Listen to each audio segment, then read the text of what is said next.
Contratiempo, mi nombre es Álvaro. Vamos a dar inicio a la primera conferencia que vamos a realizar hoy en honor a Luis Mishima. Para conmemorar ese aniversario, 50 aniversario, hemos querido contar con la figura de José Sarabás Vidal, y es que en uno de los momentos de estudios que hemos ido realizando, pues claro, teníamos que consultar qué historiografía había aquí en España de esta figura de Luis Mishima, el literato, que era un conocedor de esa figura, sin duda, es Julio César Abad Vidal. Él ha estudiado en profundidad esa figura y no es cuestión para mí. Él es premio extraordinario del doctorado en Filosofía y Letras por la Universidad Autónoma de Madrid, y además es doctor en Filosofía en el área estética y Teoría de las Artes, para más simple, licenciado en Historia del Arte y en Teoría de las Artes. Estudio de Asia Oriental y, sobre todo, y más importante, en el 2009 fue becado para ir a Osaka, a Japón, y profundizar en la figura de Luis Mishima y su influencia en el arte contemporáneo. Sin más dilación, les dejo esa realidad que ha sido un momento. Muchas gracias, Álvaro, de verdad, por el calor que me habéis transmitido desde el principio. Yo no os conocía de nada. Tuvisteis la enorme dicha de llamarme, porque habíais visto las publicaciones que luego yo subí a mi blog, las publicaciones que he ido sacando de Mishima en publicaciones académicas, y realmente muchas veces el turno de agradecimientos es un turno de agradecimientos meramente de pose, ¿no? Porque hay que hacerlo o algo así, pero realmente me siento honradísimo en esta ocasión de haber sido invitado por gente que está trabajando con tanto denuedo por estas y otras cuestiones, ¿no? La sesión de hoy creo que puede concitar muchos interrogantes, porque vamos a hablar de un Mishima muy complejo. Realmente, como hablaba con uno de vuestros compañeros antes, de Mishima se pueden ofrecer muchas lecturas, porque Mishima plantea una enorme complejidad en su figura pública y sobre todo en su literatura, ¿no? Que es una literatura, cuando él se suicida a la edad de 45 años, tiene una obra absolutamente ingente. Hay 3 ediciones de las obras completas de Mishima, y yo tengo la que se publicó en los 70, que se comenzó a publicar a los 2 o 3 años de la muerte de Mishima, y son volúmenes de unas 500, 600 páginas e integran un total de 38. Os da un poco la cuenta de la prolijidad con la que trabajó un hombre que, como digo, murió a los 45 años. Bueno, murió de una manera muy particular, ¿no? Aquí ahora.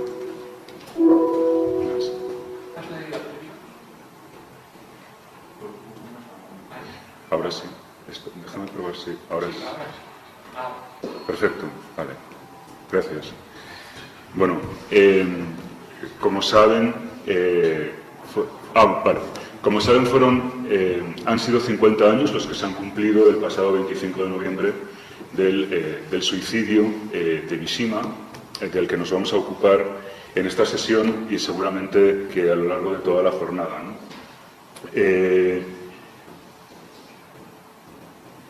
Este suicidio estaba concienzudamente planificado unos meses antes, pero podríamos encontrar algunas claves que identifican esta decisión al menos 4 y hasta 6 años antes de que tuviera lugar.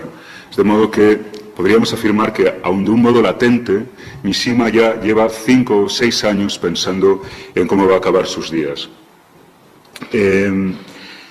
Podemos hallar una especie de senda que permite intentar entender este gesto a través de una identificación simbólica que él obra con un repertorio iconográfico, una historia hagiográfica occidental, cual es la del martirio de San Sebastián. En el año 1968 le dicta a un fotógrafo japonés que luego publicaría un libro enteramente dedicado a las estancias de Mishima, a la casa de Mishima. Bueno, pues a Shinoyama Kishin le invita a que le tome una fotografía escenificada en la que, siguiendo las pautas que marca siempre Mishima, termina haciéndose esta imagen. En esta imagen, Mishima se autorrepresenta como un San Sebastián, ¿no? Bueno, como saben, el martirio de San Sebastián ha sido un episodio hagiográfico profusamente empleado en la historia del arte occidental desde la Edad Media y en el caso de Mishima, la figura de la que se apropia de una manera mucho más patente, ¿no?, más preclara, es una de las 5 versiones, hasta las 5 versiones que hizo Guido Reni, un pintor romano. Se apropiaría, de esta imagen.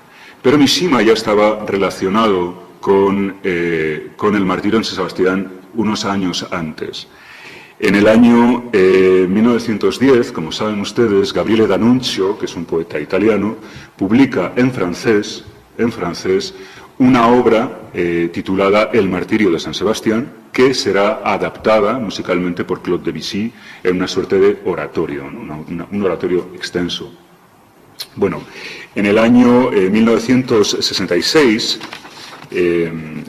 creo recordar, sí, en el año 66, este texto de D'Annunzio es traducido al japonés contando con la colaboración, Mishima no traduce el francés, pero auxilia al traductor, cuenta este libro, la edición japonesa del martirio de San Sebastián de D'Annunzio, con la colaboración como editor o el que pule la traducción del traductor, de Ikeda Kotaro, y acompaña también a ese esfuerzo editorial un prefacio, ¿no? Mishima va a hacer prefacios a muchas publicaciones relacionadas con el arte, como vamos a ver después. Bien, durante la década inmediatamente anterior a su suicidio, les recuerdo, se suicida en 1970, durante la década de los 60, Mishima procede a rendir un culto casi, digamos, narcisista a la exhibición de su propio cuerpo, de un cuerpo que construye. Lo hace, lo vamos a ver después, en apariciones televisivas, en obras de teatro, lo hace en libros de fotografía, lo hace incluso en obras cinematográficas. Es decir, no pierde la ocasión de presumir de una anatomía que le ha costado mucho construirse. Por ejemplo, lo veremos, él va a aportar con un ensayo a una publicación dedicada a los matsuri, y concretamente a los matsuri desnudos, aquellos que están protagonizados por hombres exclusivamente ataviados con un fundoshi, con una especie de taparrabos, ¿no?, como el que lleva ahora mismo Mishima en la imagen que ustedes están viendo en la pantalla con su katana. Bueno, este camino, como digo, que emprende en los años 60, le conduce al fortalecimiento de su propia anatomía, una anatomía con la que siempre tuvo problemas desde su infancia, adolescencia y el paso a la edad adulta. Vivió con un grave complejo de inferioridad por su condición física, y digamos que ese fortalecimiento no es solamente vamos a decir que por motivos estéticos, sino que le conduce, como bien apuntaba Raúl al comienzo de la intervención, a un abrazo de unas consideraciones que exceden la individualidad, ¿no? A la edad de 30 años, Mishima experimenta el descubrimiento del propio cuerpo tendente a su forja, a su desarrollo, que confiaba, ese desarrollo muscular, confiaba en redimirle, según confesó en una obra importantísima del año 68, que se llama Taiyo Totetsu, El sol y el acero, de esa condición crepuscular y enfermiza que había caracterizado su infancia, adolescencia y paso a la edad adulta. Es entonces cuando se aventura, y se aventura sin dejar de trabajar de esa manera tan prolija en su ámbito literario, en disciplinas deportivas de sesgo occidental y también en prácticas de artes marciales. Así, por ejemplo, practica Kendo, que se esgrime una espada de bambú. Y también pues, practica el Iaido, que es este arte de hacer katas con una katana, ¿no? Que no es un arte de combate propiamente, sino que es un arte, si quieren, mucho más de meditación, ¿no? Y, por supuesto, también se va a dedicar al culturismo. Bueno, antes de entrar en esa identificación con el martirio de San Sebastián, hay otra vía que quiero traerles aquí, que es hermana de esta de la que acabamos de hablar y que es la de la participación de Mishima en los festivales de culto shintoísta, los Matsuri, que son, bueno, probablemente es el elemento de la cultura popular japonesa más estudiado en Occidente y es un elemento pues extraordinariamente interesante también para entender esa suerte de renacimiento que se obra en Mishima 10 años antes de darse muerte, ¿no? Bueno, lo que ven ahí imágenes es el Danjiri el Danjiri Matsuri. El Danjiri es este altar portátil profusamente decorado y en el que caben incluso personas. Dentro, niños que tañen instrumentos o también personas que arriba hacen acrobacias extraordinarias cada vez que esas estructuras, que vienen a ser como pasos de Semana Santa, por decirlo de alguna manera, pero frente al movimiento cadencioso y fúnebre que tiene la Semana Santa, pues esto tiene un carácter mucho más vitalista y entonces son verdaderamente carreras las que se hacen y en los giros pues las personas que están arriba pues hacen unas acrobacias, unos saltos verdaderamente espectacular. ¿Qué es lo que motiva que traigamos estos episodios a esta presentación de Mishima? Pues creo que va a quedar claro en esta intervención. Bueno, vamos a ver. Una manera interesante de hablar de ese Mishima antes del nuevo Mishima, es decir, el Mishima del que él se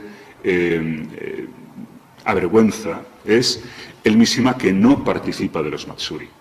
Es un Mishima que ve el Matsuri desde lejos y no lo disfruta como un miembro de la comunidad. Es decir, un niño o un adolescente que en su soledad admira a quienes participan de este culto vitalista, pero que él no puede participar, ¿no?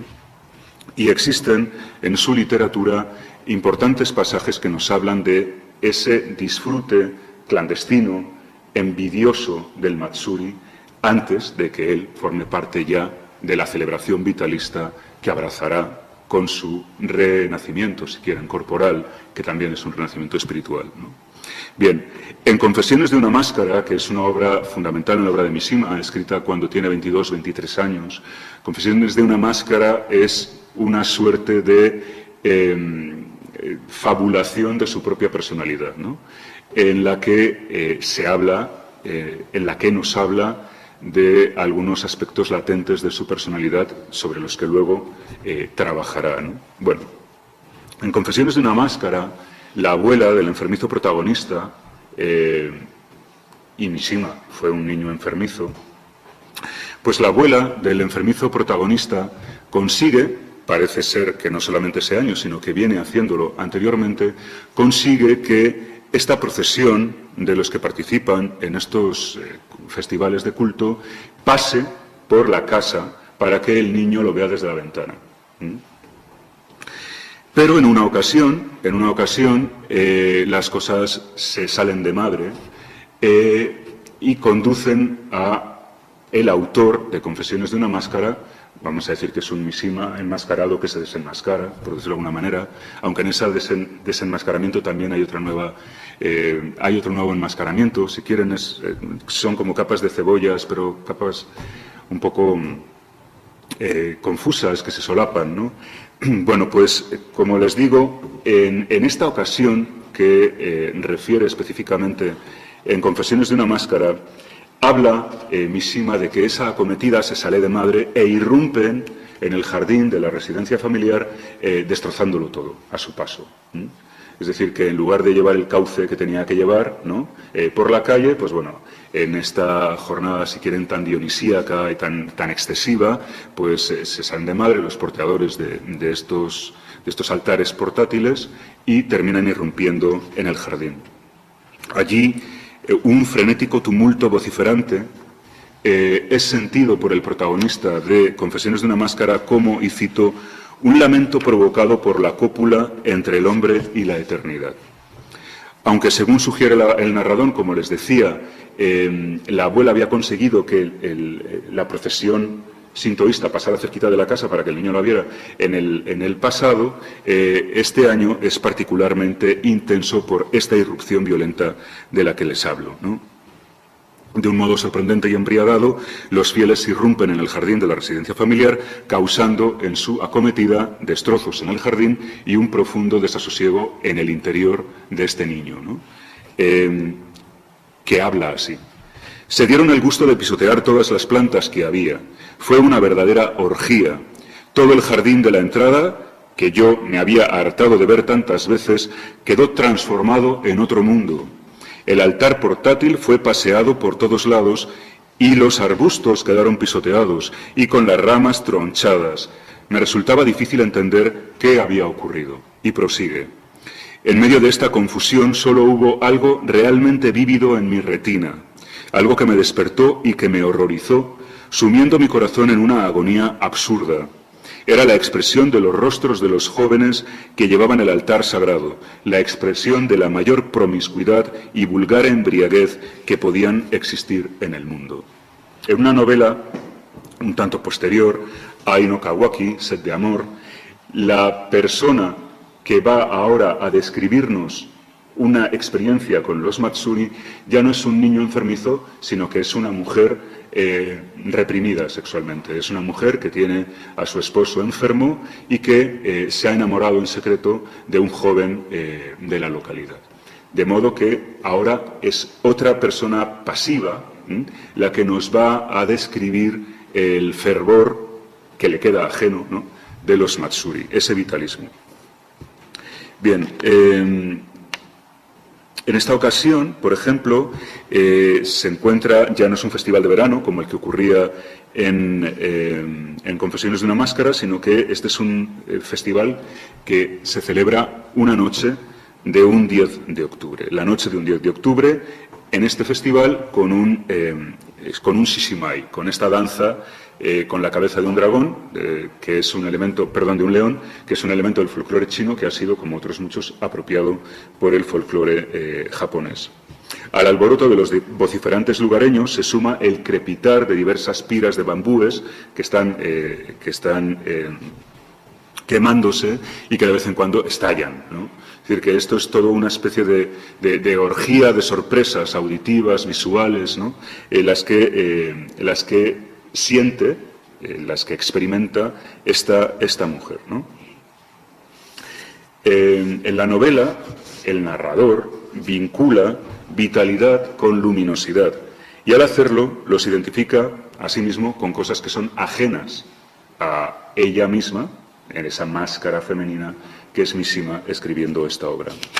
Mishima, por tanto, experimenta este festival del que habla en Sed de amor a través de los ojos de una joven, de una mujer reprimida que no puede participar, como tampoco hacía el niño enfermizo de Confesiones de la Máscara, no puede participar de ese festival de una manera compañera, solidaria, gregaria, si quieren, ¿no? Lo hace a hurtadillas y lo hace con envidia. De lo que da un claro ejemplo el hecho de que Tsuko, esta mujer reprimida, cuando atisba delante de ella al joven que desea en secreto, le araña la espalda hasta hacerle sangrar. Un poco escondida en la clandestinidad que da la noche y el gentío, ¿no? La separación que media entre Tsuko y la comunidad de la gente sana que participa, que comparte, reclama un precio reclama el precio de un sacrificio, cobrado en la sangre, ¿no? Sacada con sus uñas a la espalda del joven que ama en secreto. Pero como les decía, a la edad de 30 años, Mishima sufre una auténtica revolución en su interior que le va a conducir a intentar despojarse de esa debilidad, de esa individualidad y lanzarse a una vida más solidaria, activa, comunitaria, vital, ¿no? Y también viril. En el caso de Mishima, este último aspecto es tremendamente importante. Como les decía, en El Sol y el Acero, la obra que es una suerte de memorial de Mishima, que escribe 2 años antes de su muerte, también se ocupa de los Matsuri, de estos festivales de culto sintoísta, y lo hace para testimoniar cuán grande ha sido la evolución que se ha obrado en su personalidad. De este modo, afirma: cuando comprendí por primera vez que el uso... Bueno, este es el niño Mishima, ¿no? Estas imágenes las vamos a ver más tarde, tal vez. Este es el álbum fotográfico dedicado por Yato Otomatsu a estos festivales caracterizados porque solo participan hombres y porque lo hacen en un estado de casi completa desnudez, ¿no? De estos festivales no pueden participar las mujeres. En este caso, este exceso, ¿no? Tiene que ver con esa voluntad de conseguir los talismanes que el sacerdote sintoísta, es el nombre apropiado que se da en español a los digamos que jefes espirituales, ¿no? Los budistas tienen monjes y los sintoístas tienen sacerdotes, ¿no? Pues en esa lucha por los talismanes con bendecidos, pues bueno, se dan estos movimientos. Lo que visualiza extraordinariamente bien ese cambio obrado en la personalidad de Mishima es que en la primera oportunidad que tiene, después de emprender el camino del cuerpo, de participar en un festival de este tipo, lo va a hacer, ¿no? Este es el festival de Jijuwaka en Tokio, en su ciudad natal y la ciudad en la que siempre vivió, participando en el gremio de mercaderes, ¿no? Bueno, en El Sol y el Acero decía, Mishima habla en estos términos: cuando comprendí por primera vez que el uso de la fuerza y la fatiga subsiguiente, el sudor y la sangre, podían revelar a mis ojos ese sagrado y siempre oscilante cielo azul que los portadores de reliquias compartían y que podían conferir la gloriosa sensación de ser igual a los otros, ya tuve quizá una premonición de ese día todavía remoto en que huiría del reino de la individualidad al que había sido empujado por las palabras y descubriría el significado del grupo.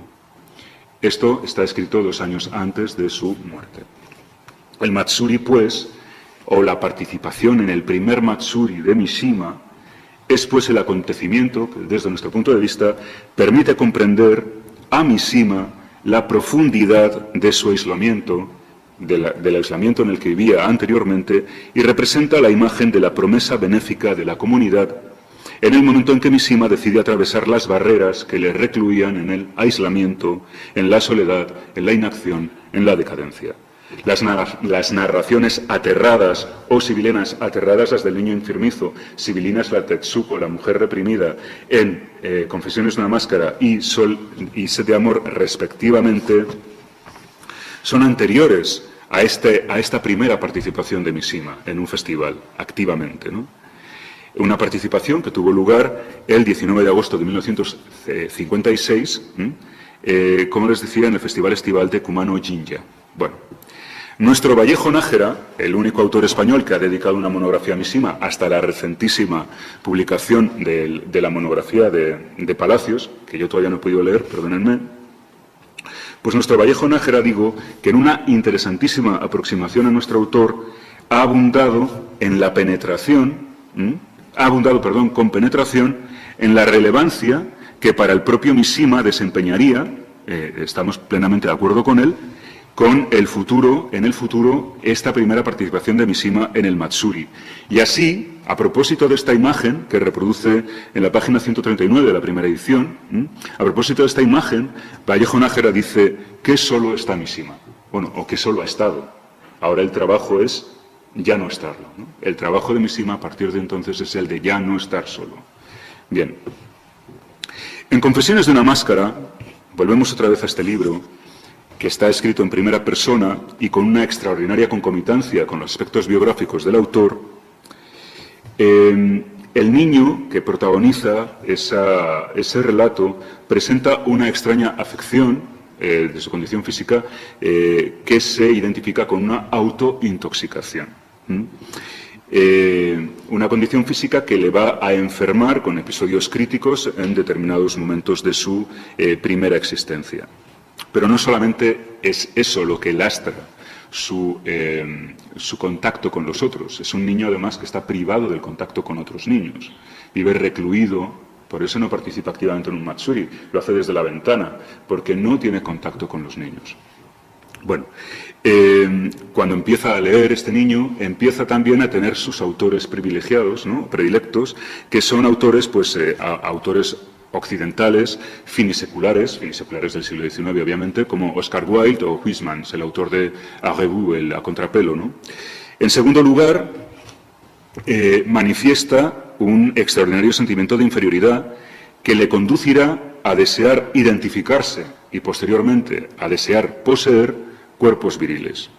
¿Acaso su plasmación más significativa es la que tiene que ver con la descripción de un joven de su edad que se llama Omi y que es un niño, pues, es un muchacho muy dotado físicamente, muy musculado probablemente, ¿no?, y que asombra no solamente al niño enfermizo, sino que asombra al resto de sus compañeros por el poderío muscular y vital que profesa, ¿no?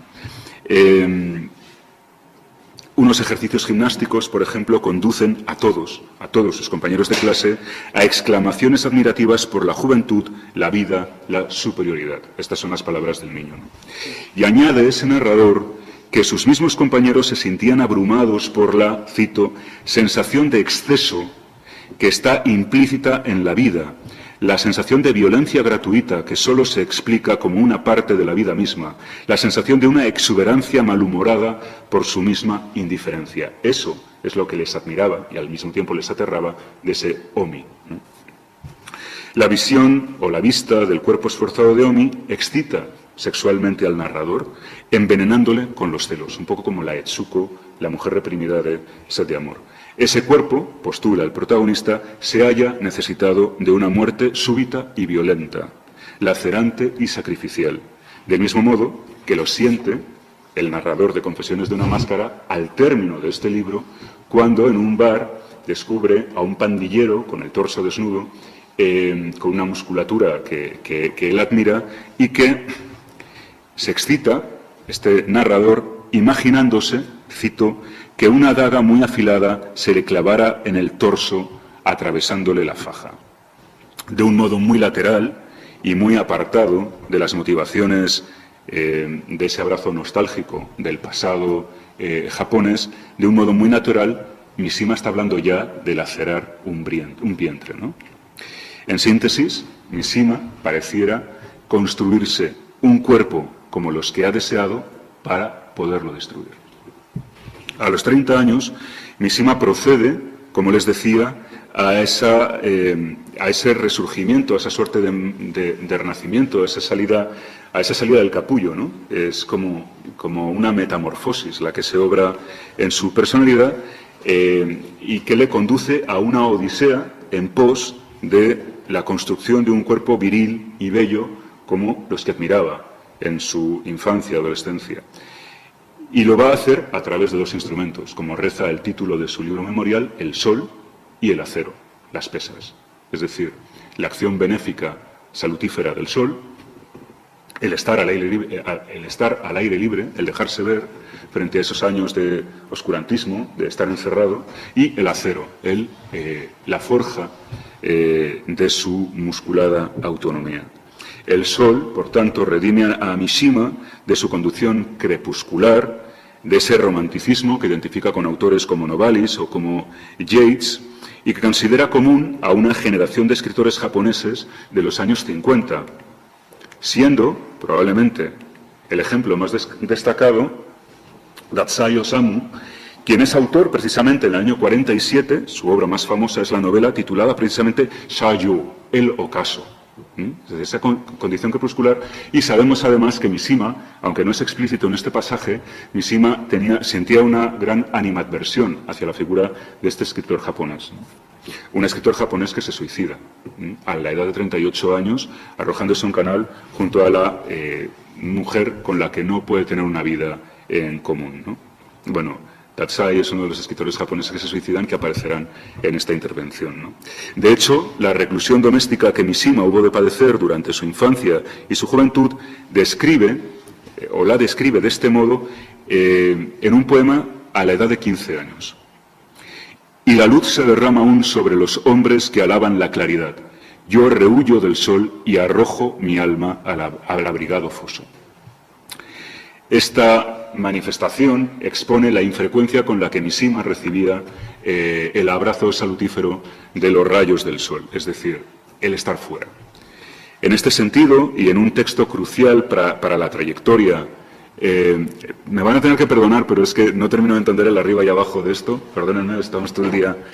Bueno, en el año 61, en los últimos meses del año 61, Mishima escribe un relato que será publicado en enero del año 62, que es un relato fundamental para entender al último Mishima, del que estamos hablando aquí hoy, ¿no? Este relato se llama Yukoku, patriotismo, aunque los dos caracteres que están ahí, me gusta reflexionar sobre ellos porque el carácter de abajo es el de país, ¿no? Y el de arriba es un kanji que aparece en voces tales como atormentarse o sufrir por algo, ¿no? Es decir, que no es solamente el patriotismo, no es el amor a la patria, sino que en el término que emplea Mishima es más que nada un sentimiento, si quieren, de pésame por la patria. O sea, hay una conmiseración casi fúnebre, si quieren, en esta etimología, que tiene mucho que ver con lo que va el relato y la posterior película que co-dirigiría Mishima, además de interpretar, ¿no? Bien, en esta obra, por ejemplo, caracteriza a su héroe, al teniente Takeyama, que es un personaje de ficción, pero en los episodios de los que habla, el marco en el que tiene lugar la acción sí ocurre en la actualidad, ocurrió realmente, ¿no? Pues Mishima se dirige a este héroe como deslumbrante. O sea, frente al ocaso, la decadencia, la sombra, la luminosidad es la metáfora para hablar de este renacimiento, ¿no? Ese héroe es deslumbrante. Del mismo modo que se refiere al héroe del marino que perdió la gracia del mar, que no sé si han leído la novela. En realidad la novela, Gogo no Eiko, se traduce como la gloria de la tarde, pero desde que John Nathan la tradujera al inglés como todas las lenguas occidentales lo han traducido así, ¿no? Bueno, en el marino de la gracia, que perdió la gracia del mar, hay un joven que admira a un marino, ¿sí? Y le admira ¿por qué? Porque es un hombre de acción, por su musculatura, por sus capacidades físicas, ¿no? Le admira. Pero terminará repudiándolo porque este hombre se va a unir a su madre, a la madre del joven, ¿no? Para abrazar una vida de acomodaticia burguesa, ¿no? Y por tanto, este héroe deja de ser ya deslumbrante en el momento en que abandona esa vida de riesgo y de acción para abrazar la acomodada existencia burguesa. Bueno, pues eso que admiraba del marino es identificado por el narrador como una luminosa libertad. La decisión que toma Mishima a la edad de 30 años, la de consagrarse a prácticas deportivas y marciales, obrará una revolución crucial en su pensamiento. Por eso hablábamos del último Mishima, ¿no? Y podríamos considerar esa primera participación en el Matsuri del año 56 como el quicio, ¿no? como el espacio que da la clave de un antes y de un después, ¿no? Bueno, como les decía, Mishima va a exhibir su cuerpo, por ejemplo, casi de un modo monográfico en este álbum fotográfico que es fundamental en la historia de la fotografía japonesa, esto que ahora tan en boga está de los fotolibros, ¿no? Bueno, pues esta obra de Hosoe tiene como protagonista exclusivo a Mishima, quien posa a menudo en una práctica desnudez, ¿no? Pero también a aparecer en un cameo ¿Conocen a Edo Kagorampo? Es un autor japonés fascinante que asumió un seudónimo para traducir a la fonética japonesa Edgar Allan Poe, que era su autor de cabecera. Entonces él se decidió llamar Edo Kagorampo y escribe libros que tienen mucho de grotesco, medio erótico, medio misterioso, etc., ¿no? Kuro Tokage es la historia de una mujer que quiere conservar cuerpos viriles en el apogeo de su belleza, ¿no? Entonces, Mishima hizo el guión para la segunda de las versiones de Kuro Tokage, porque esta es la segunda versión que se hizo, la primera es en blanco y negro, y en Kuro Tokage él es uno de esos jóvenes que han sido conservados en la plenitud de su belleza. Ese que ven ahí es Mishima, pero ya muerto y digamos que en formol, ¿no? La persona la maléfica, ¿no?, que va detrás de todo esto, pues es un personaje travestido, con el que fue realmente muy amigo de Mishima Yukio, ¿no? Que es la protagonista. Kuro Tokage, el lagarto negro, es precisamente el personaje. Bueno, entonces hay un momento en la película que hay un flashback y vemos cuando muere Mishima. Y Mishima muere un poquito como el pandillero en el que soñaba en Confesiones de una máscara, ¿no? Es un combate a navaja, cerca de un puerto, o sea, debe ser como que Mishima era un marino y tal, no sé qué. Bueno, ahí le matan y Kuro Tokage le conserva, ¿no?, en su museo de bellezas viriles. Bueno, pues esta es otra de esas ocasiones que les decía que Mishima se deja ver pues prácticamente desnudo, ¿no? A la edad de 30 años, Mishima comienza entonces ese entrenamiento que proseguirá hasta su muerte con la misma diligencia y disciplina con la que se dedica a la escritura, de las que le dije que es verdaderamente apabullante el volumen que llegó a publicar a la edad de 45 años muriendo, ¿no? Bueno, otra vez me ocurre este problema. Vale. En torno a esta cuestión de la desnudez, ¿no?, y del culto al físico, la primera publicación, el primer fotolibro japonés dedicado al culturismo, fue precisamente obra del mismo fotógrafo de los festivales desnudos. Esta fue la primera obra que le reunió. El primer fotolibro de Yato Tomatsu, que murió 3 años más tarde que Mishima, murió en el 73, es precisamente este, que fue publicado en el 66 en Japón y en el 67 en Estados Unidos. En este libro, Mishima nuevamente comparece con un prefacio y, además, aparece fotografiado por 2 veces. Este es un poco el tenor de la publicación, ¿vale? Imágenes de gimnasio en el que una práctica que estaba entrando entonces en Japón, era una práctica muy novedosa, este libro le da visibilidad, ¿no? En este libro, Mishima aparece fotografiado 2 veces. Pero, como ven, además, aquí no hay ningún elemento de culturismo, no hay ningún elemento de pesas, etc., ¿no? Aquí lo que hay es un hombre que se está musculando, ¿no?, que practica el culturismo, pero que verdaderamente la pose no tiene nada que ver con el tenor que tiene la publicación, ¿no? Como les decía, esta es la primera oportunidad en la que los dos trabajan juntos, pero, perdónenme, siempre me pasa lo mismo. La segunda aportación es este Hadaka Matsuri, o el Festival Desnudo, o Festivales Desnudos, en la que, de nuevo, Mishima comparece con un prefacio. Y hay un tercer libro de Yato Tamatsu, que es este de aquí, que se llama Otoko. Otoko es hombre, que es un libro que aparece exclusivamente en edición norteamericana. Es un libro que aparece cuando una vez Mishima ya ha muerto y Tamotsu no quiere dejar de dedicar el libro a Mishima. Bueno, realmente, si los tres libros son caracterizados por la presencia de jóvenes desnudos. En el primer caso son culturistas, bueno, desnudos, semidesnudos, ¿no? En el segundo caso son aquellos festivales caracterizados por la presencia solamente de hombres y con estado de semidesnudez. En el tercero, ese carácter homoerótico, si quieren, que hay en los dos primeros, pierde completamente cualquier justificación para ser un libro abiertamente gay, ¿no? En este libro aparece nuevamente Mishima y este es el tenor de las fotografías de esta tercera publicación de Otoko. Es decir, que frente a las justificaciones argumentales que tendrían los desnudos de los dos primeros libros, en la tercera no existe. Es más que nada pues, un libro para la delectación, ¿no?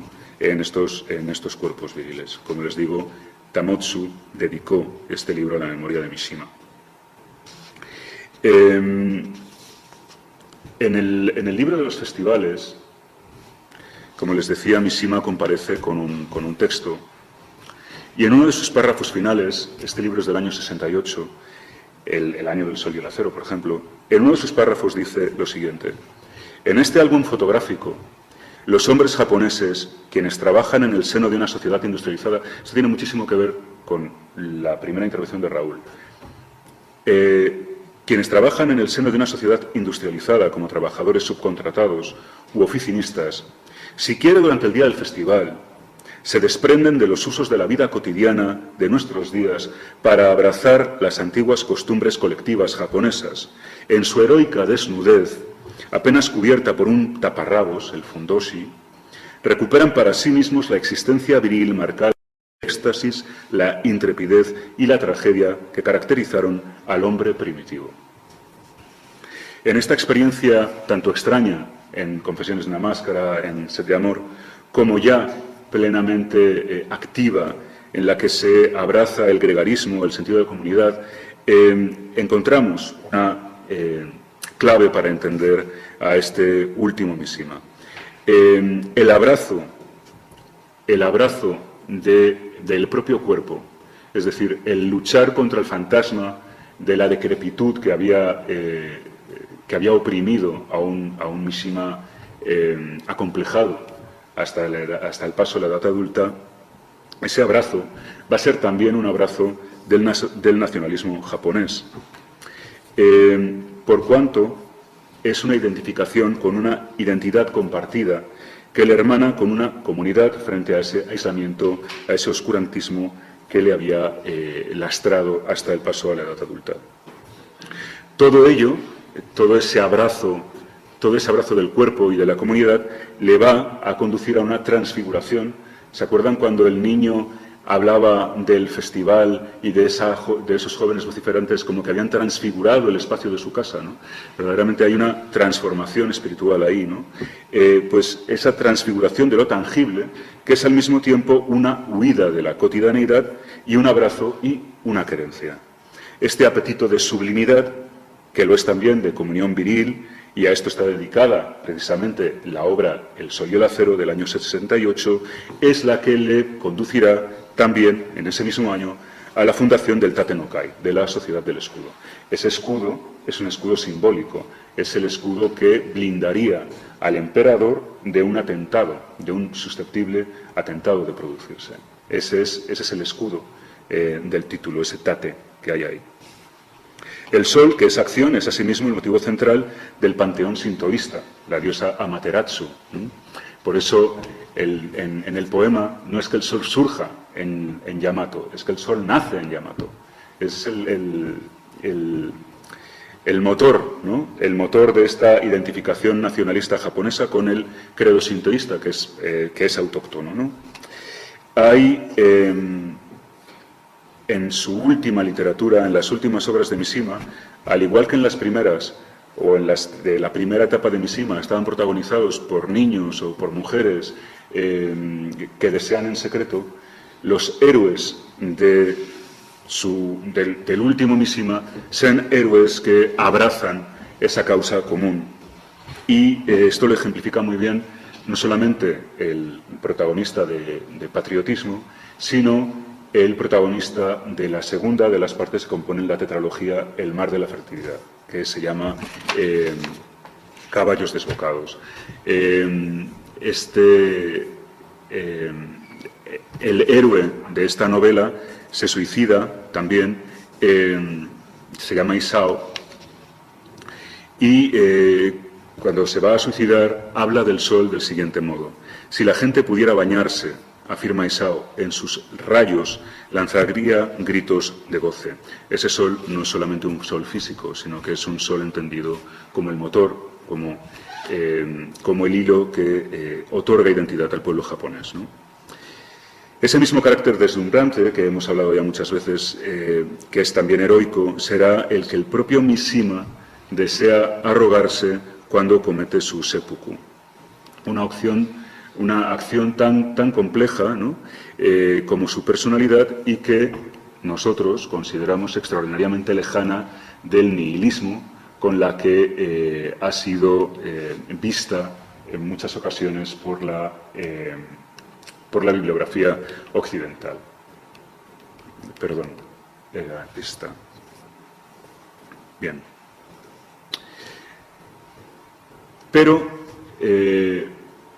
decíamos que utilizábamos la imagen del martirio de San Sebastián como la guía para penetrar en este último Mishima, en qué busca Mishima con esta identificación.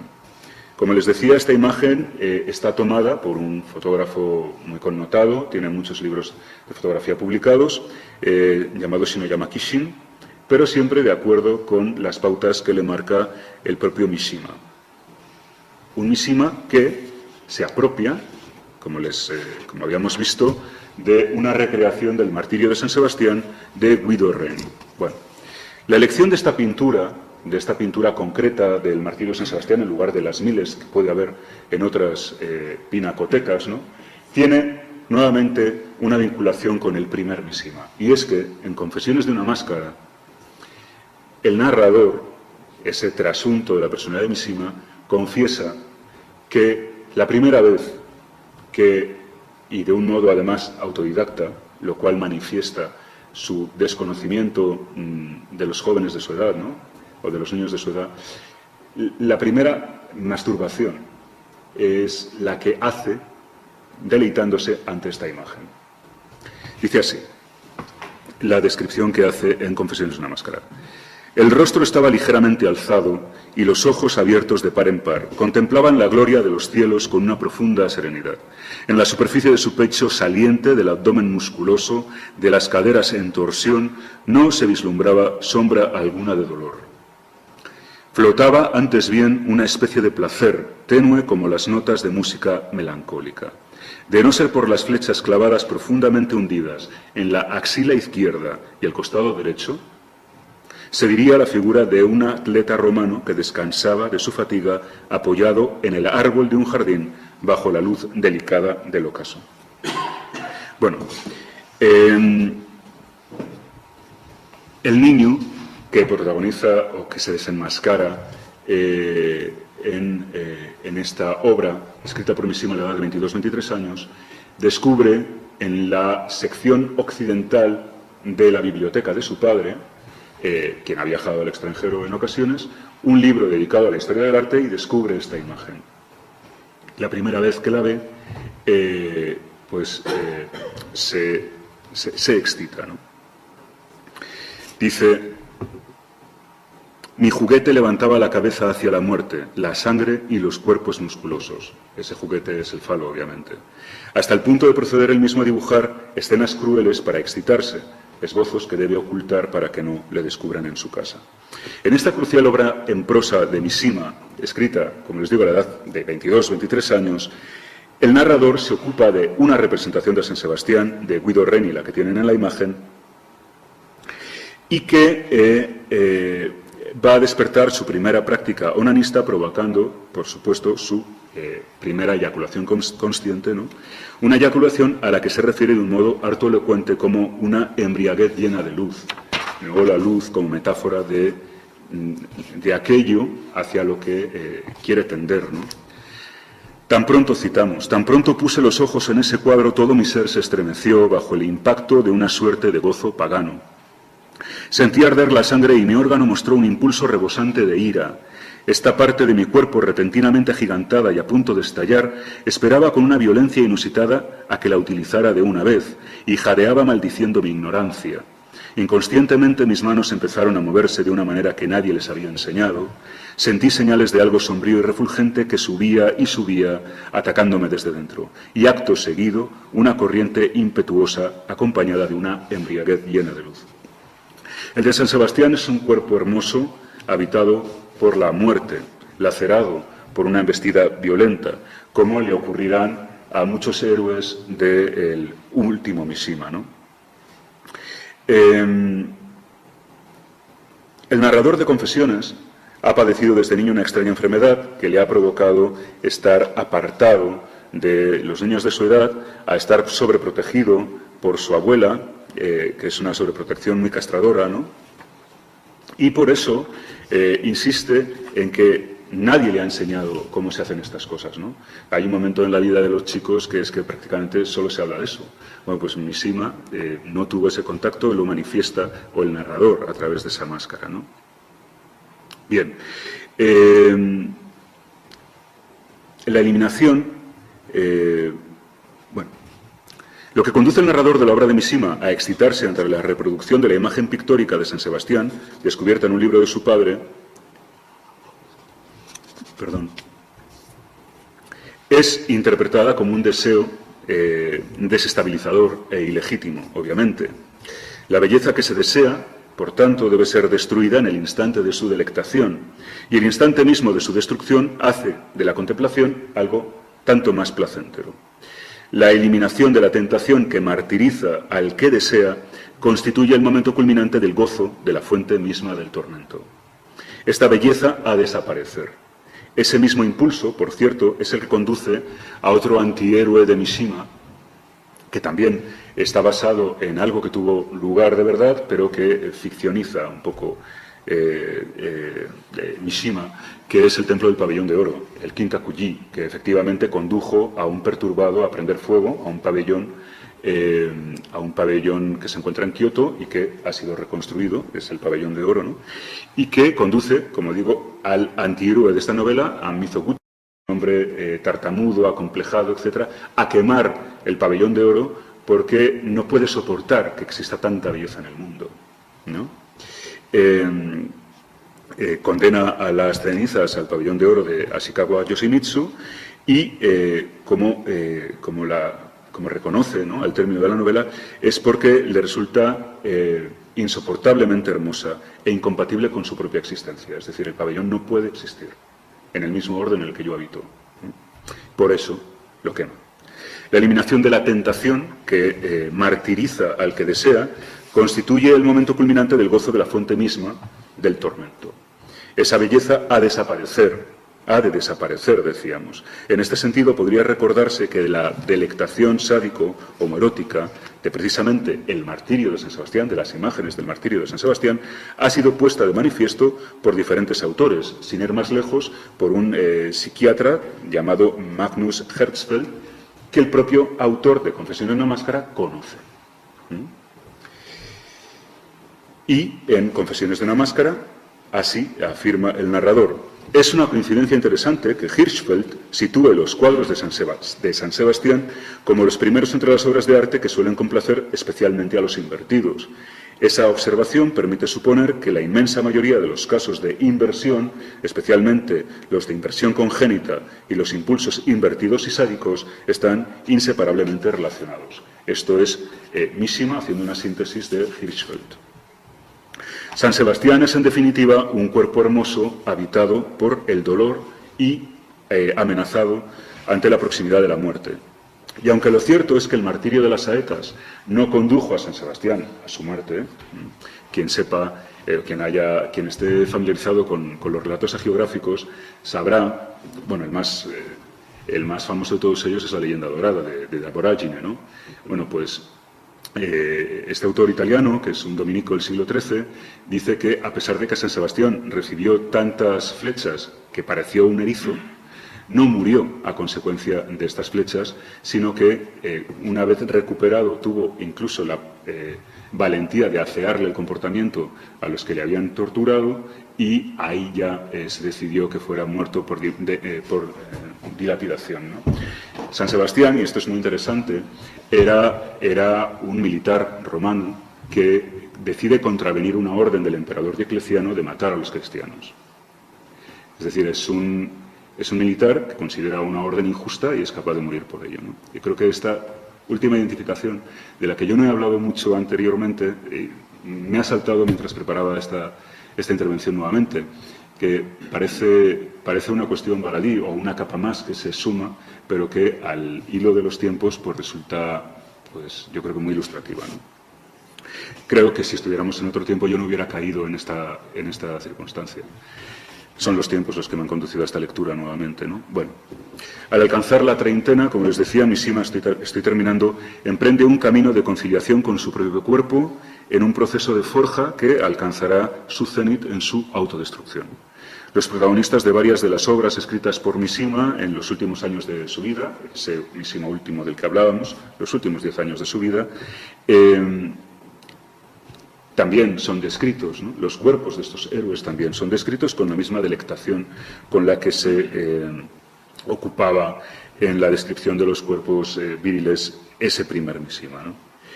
Pero hay dos personajes que son particularmente caros al último Mishima, como son, y los hemos mencionado antes, el teniente Takeyama, ¿no? Que es el protagonista de Yukoku, de patriotismo. Como les dije, en el año 66 ha de ser adaptada cinematográficamente con un guión escrito por el propio Mishima, la vamos a ver además hoy, interpretada por Mishima y codirigida junto a un director de teatro Do Motomasaki. Bueno, como saben, también Mishima contribuyó al canon del teatro escribiendo hasta 6 obras de teatro de ese género, ¿no? En la obra de Mishima, el teniente Takeyama se suicida, incapaz de soportar la deshonra que conlleva el amotinamiento de algunos militares, entre ellos sus más queridos compañeros, contra las tropas imperiales. Como les digo, el personaje es ficción, pero el marco no lo es. Si bien es cierto, y es muy interesante observar esa identificación que tiene Mishima, este Mishima último, con el teniente Takeyama. No solamente porque 5 o 6 años más tarde de escribirlo, él va a representarlo en el cine, sino porque la nota de despedida que nos deja el teniente Takeyama en la película y en el libro, en el relato que él origina, reza así: Kobun no Bansai o Inoru, es decir, que los dioses concedan una larga vida al ejército imperial. Y sabemos que Mishima, las últimas palabras públicas de Mishima, desde Ichigaya, antes de entrar en la cámara donde se suicidaría, fueron Tenno Heika Bansai, es decir, por 3 veces hizo un salve al emperador, ¿no? El segundo de esos personajes heroicos, bueno, estas son imágenes de la película que vamos a ver. La caligrafía que está atrás, en una ocasión leí que la caligrafía la hizo el propio Mishima. Bueno, ahí reza Shinsei. El carácter de abajo, que es el de Makoto, el de sinceridad, es un concepto fundamental en el Mishima último, en la obra de Mishima, y lo que dice es alcanzar la sinceridad, ¿no? Eso, digamos que ese es el moto de Teniente Takeyama, por eso decora su estancia, y es el moto, por tanto, del último Mishima también, ¿no? El segundo de esos personajes heroicos del último Mishima, que es fascinante, es Imura Isao. Bueno, la rebelión que tiene, digamos que el marco que tiene lugar entre, o sea, en patriotismo, en Yukoku, digamos que visualiza las fricciones que existían entre un ejército que se quería o que debía occidentalizarse y los usos anteriores, ¿no? Ya hubo revueltas anteriores en la Liga del Viento Divino, siglo XIX, finales del siglo XIX, que son precisamente los que van a inspirar a ese segundo héroe, gran héroe del Mishima último, que es el que protagoniza Caballos Desbocados. Este muchacho se suicida después de atentar contra la vida de uno de los personajes que considera responsables de la definitiva decadencia del pueblo japonés, ¿no? De estos oligarcas, ¿no? Bueno, este hombre, este joven, está inspirado por el movimiento también ultranacionalista llamada Liga del Viento Divino, que fue aquella que a finales del XIX quiso luchar de una manera enfervorecida en contra de la prohibición, por ejemplo, de portar katanas y de la obligatoriedad de asumir los usos marciales occidentales, que fue una de las prerrogativas de la occidentalización forzosa que tuvo lugar en el periodo Meiji. Bueno, cuando Mishima, ya acabamos, cuando Mishima se autorretrata como San Sebastián, el icono que marca su penetración en el mundo del sexo a través de un onanismo de sesgo homoerótico, como hemos visto, como ocurre en Confesiones de una Máscara, han transcurrido 8 años desde la escritura de Yukoku, de ese patriotismo. Y 2 años después, y tras intentar arengar a unas tropas que no hacen sino insultarle, se ve en los noticiarios que se grabaron, pues le gritaban Bakayaro, que es algo así como Gili aquí y tal, pues no hacían sino insultarle, pues comete seppuku. La identificación de Mishima como San Sebastián explicita el orgullo que siente el escritor ya hacia el propio cuerpo, ya lo hemos visto. Sale en películas semidesnudo, sale en álbumes fotográficos semidesnudo. Pero no solamente una delectación narcisista, es que Mishima ya es un héroe deseado. Mishima ya es uno de los héroes que él deseaba, ¿no? La imagen desvela también, en parte, su narcisismo, pero, por supuesto, la vinculación de su muerte con la de los héroes nacionalistas de sus últimas obras, ¿no? Como se ha señalado, la pintura de Reni, que describe Mishima, si se acuerdan, hablaba de 2 saetas, ¿no? En cambio, si ven, en la imagen de Mishima se presenta seteado por 3. Lo interesante es comprobar, me van a perdonar otra vez con esta torpeza mía, porque no sé ahora mismo, lo interesante es comprobar que el propio Reni, no doy con ella, tiene una versión, les había dicho que tiene hasta 5 versiones, bueno, esta es la Liga del Viento Divino, este es el episodio que inspiró a... Bien, esta es la imagen. La versión napolitana es la que descubrió Mishima en el libro de su padre, de las 2 saetas de la que habla en Confesiones de una Máscara. Pero en su apropiación de la imagen de San Sebastián, Mishima presenta 3 saetas, el mismo número y ubicación que presenta una de las 5 versiones. Creemos que los historiadores consideran que esta es posterior a la de Nápoles, la de las 2 saetas, que está en una colección romana.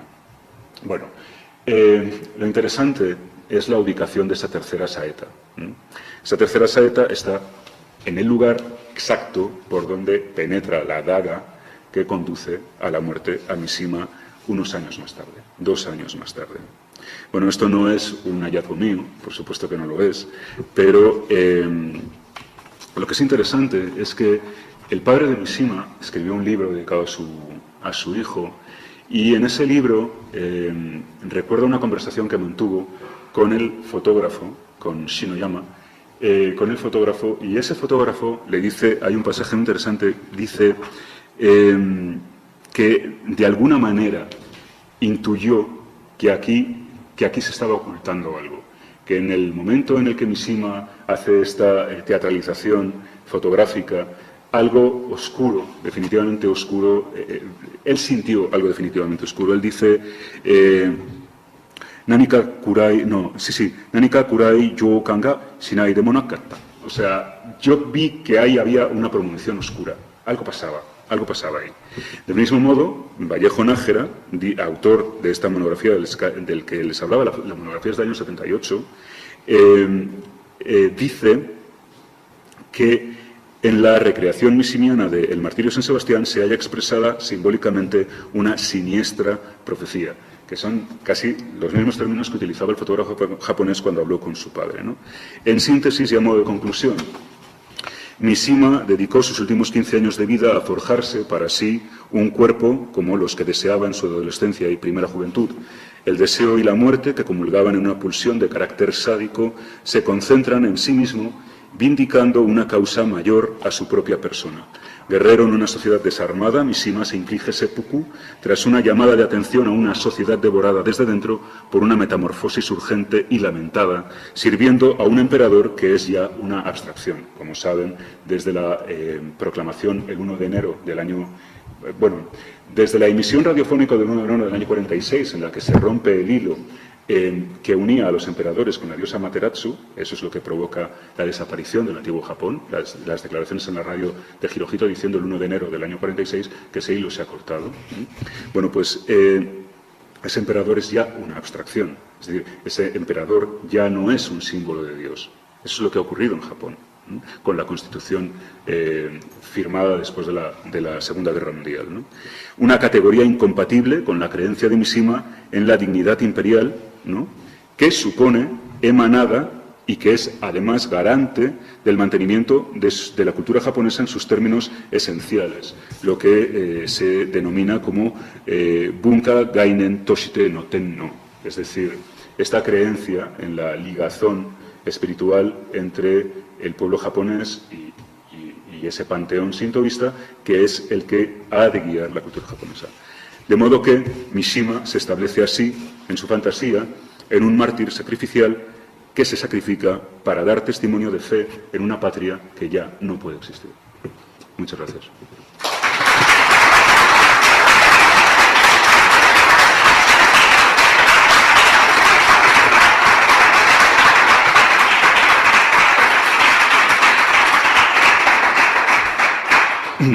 Bueno, quien tenga, yo sé que son cuestiones muy complejas, quien tenga preguntas, por favor. Una pregunta. A ver. Usted ha estado en Japón, ha estudiado a Ryukyu. ¿Cuál es la percepción que se tiene ahora de Japón actual de Ryukyu? Porque, digamos, es también como un tradicionalista hispano, Ya. la búsqueda de la gloria pasada. Sí.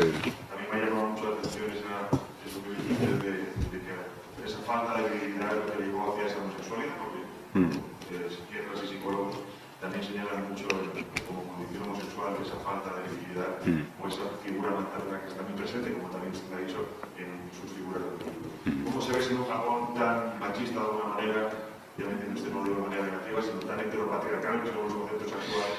Vale. ¿Cómo se ve una figura como Ryukyu tan controvertida? A ver, es que la pregunta no puede ser más pertinente.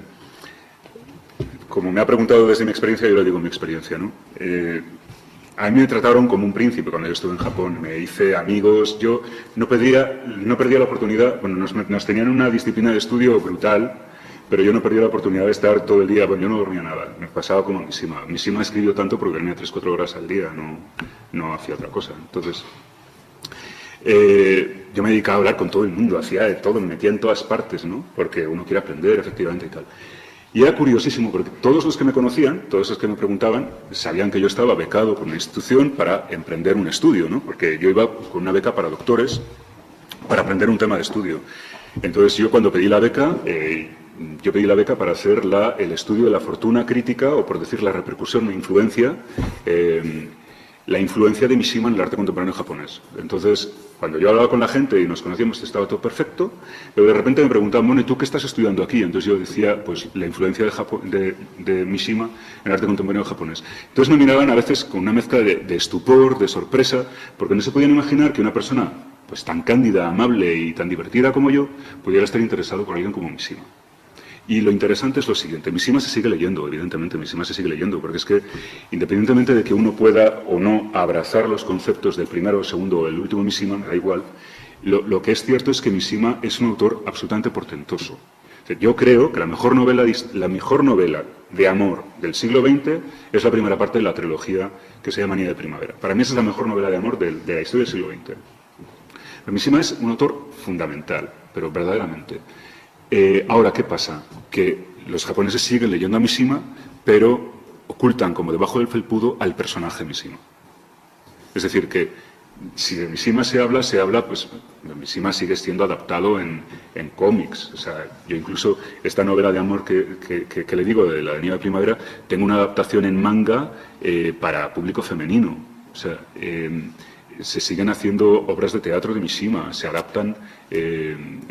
O sea, es un personaje que como autor sigue teniendo una influencia muy fuerte en Japón, pero el personaje no. Del personaje no se habla. Es molesto. Entonces, siempre había una palabra que me decían los japoneses cuando yo les decía que este era mi tema. Decían, qué complicado, ¿no? Qué complejo es Mishima, ¿no?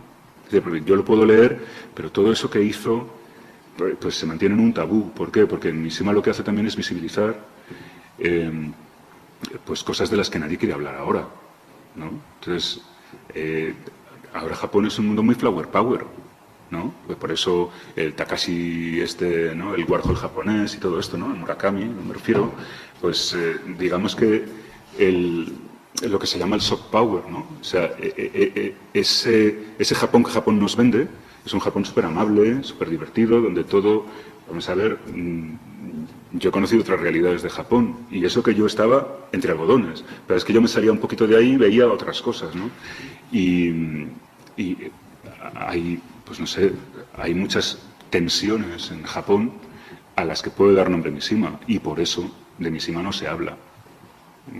Intentan tocar con los argumentos, de alguna manera, con la época de los argumentos. Bueno, él llega incluso a presumir de que su abuela, esta abuela tan castradora y tal, procedía de una casta samurái, ¿no?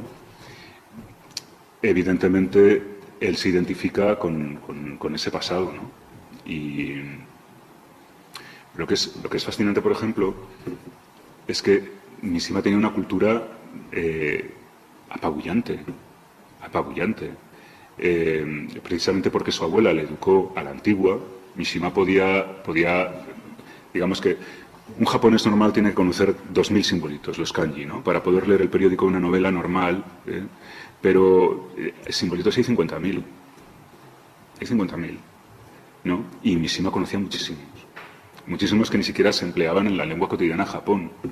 Y el conocimiento de los clásicos de Mishima es brutal, pero del mismo modo que es brutal el conocimiento de la cultura occidental, ¿no? La lástima es que no lo he encontrado, pero yo le había dicho a Álvaro, aquí hay algunos libros en los que hay fotografías de la casa de Mishima. Es interesantísimo porque su casa se podría parecer a un chalet de la Moraleja, en todo, salvo en la katana que aparece por ahí, todo es la Moraleja. ¿Sí me explico? O sea que es un personaje también que tiene una cultura vastísima, pero que a la hora de identificarse con una u otra, ¿no? Pues como he intentado explicar yo aquí, el primer Mishima se identifica con el decadentismo europeo, ¿no? Y el último Mishima se identifica con el nacionalismo japonés, con el nacionalismo de las katanas, con el periodo Tokugawa, vaya.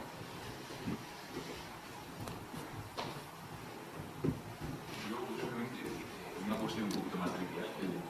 Vallejo Nájera, nombra usted el último Vallejo Nájera, escribe todo en rojo, pues, me ha llamado muchísimo la atención.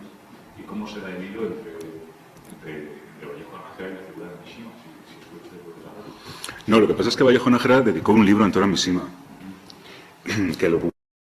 que lo publicó Planeta en el año 78. Mishima o El placer de morir, ¿no es cierto? Se llama así el libro. Pero ¿cuál es la pregunta? ¿Cómo es la relación entre una persona tan particular que a mí también se me había ocurrido llegar con un heterodoxo completo Mishima y Vallejo Nájera, una persona? Pues Vallejo Nájera adora a Mishima. Es adoración. Yo creo que le faltó saber japonés para poder leer fuentes directas, pero se desprende una adoración porque se desprende, yo creo, de la lectura de ese libro como una profunda empatía, una profunda conmiseración.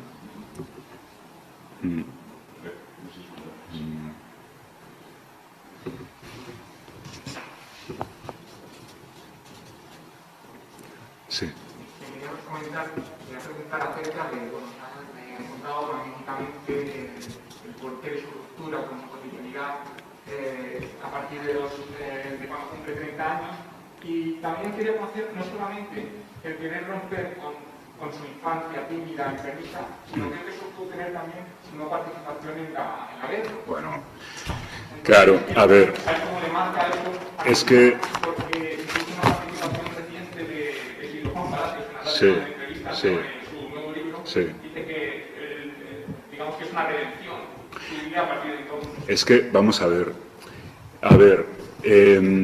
cuando un escritor habla, pone mucho de sí, pero también fantasea mucho, ¿no? Entonces, hay muchas cosas que nos permiten saber con los parágrafos que hemos leído de las Confesiones de una máscara, identificar al Mishima que escribe con 22, 23 años. Bien, ahora, yo creo que sería muy irresponsable identificar al último Mishima como el todo Mishima. ¿Por qué? A Mishima, todas estas cuestiones por las que luego termina muriendo, cuando es joven no le importan nada. No le importan absolutamente nada. Mishima es capaz de exagerar su condición física o sus falencias de su condición física para escapar de la guerra. Y lo hace. Y lo hace. Entonces, ese último Mishima no solamente tiene que avergonzarse, no solamente tiene que superar la vergüenza de su propio cuerpo, que eso es muy fácil de cambiar, que es metiendo horas en el gimnasio, ¿no? Pero hay una cuestión fundamental, y es que él que se identifica, en el último Mishima se identifica con los héroes que son capaces de morir por la defensa de la identidad nacional, etcétera, etcétera, etcétera, es algo que él no hizo. Entonces, de todas esas capas, que como Mishima no es una cebolla, que una capa se quita y luego aparece otra, no, es que es como que las capas se han cruzado. Entonces, es que los japoneses tienen mucha razón, es que es muy complicado Mishima. Entonces, una de las pulsiones que conducen a una persona en el apogeo de su fama y con 45 años y con 2 hijos, que esto no se suele mencionar, pero a mí, quiero decir, uno es muy libre de hacer muchas cosas, pero yo como padre, o sea, me parece una irresponsabilidad dejar a 2 hijos por ahí, ¿no? No lo sé. Pero lo que quiero decirte es que a todo ese cajón desastre que conduce a Mishima a esa decisión, desde luego, la de purgar una culpa, creo que es la primera. Creo que es la primera. De hecho, por ejemplo, hay una novela, también juvenil, que se llama Los años verdes, y es que casi se mofa Mishima de Hirohito cuando se entrevista con Arthur. Porque dice casi textualmente que Arthur, y da el nombre de uno de estos rikishi, de los luchadores de sumo, ¿no? Del más famoso de todos en el Japón de la época, que Hirohito, al lado de este señor, era un moco. O sea, realmente. Y ese casi se mofa en el libro. Es decir, que todo este abrazo de la identidad nacional, de la dignidad del emperador, es algo que cae después. Al principio no lo siente así. Está completamente ajeno. Como está completamente ajeno, pues eso, al trato cotidiano de los otros. En cuanto empieza a publicar, que publica con una vertiginosidad asombrosa, se puede ganar la vida como literato casi al año de emprenderla, ¿no? Y como os decía, o como les decía, ese primer abrazo de la escritura es un abrazo que él identifica con el decadentismo, con la soledad, con el solipsismo, con esa corriente de decadencia que luego criticará con mucho denuedo, ¿no?, en su trabajo. Por eso se mete con Datsai sin llamarle, ¿no?, sin mencionarle, pero se mete con él.